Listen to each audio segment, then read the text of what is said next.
Hello friend, आता मी कुठं चालली हे पुढं तुम्हाला कळेलच.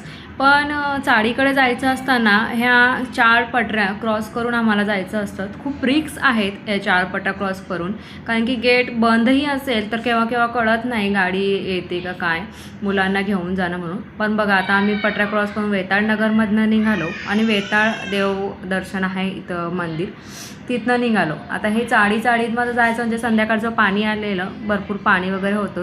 त्यानंतर ही आमची साई शक्ती चाळ, म्हणजे आम्ही इथं खूप राहायचो. ही ऋतुजा बघा, तिथला आश्चर्यचकित झाली. ही कुसुम, आम्ही आलेलो कुसुमच्या घरी.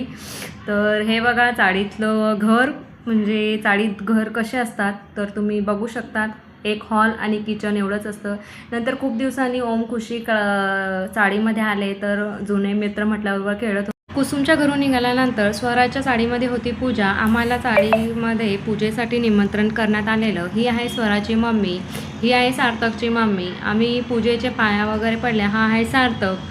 आणि दर्शन वगैरे घेऊन झाल्यानंतर हळदी कुंकू त्यांनी, स्वराच्या मम्मीने हळदी कुंकू वगैरे दिलं.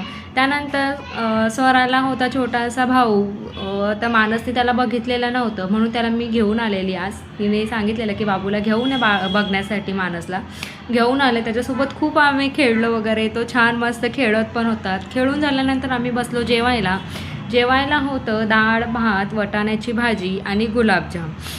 जेवण वगैरे करून झाल्यानंतर स्वरा आणि खुशी ह्या दोघं खेळत होत्यात. खेळून झाल्यानंतर आता जायचा निरोप घेतो आणि बाय.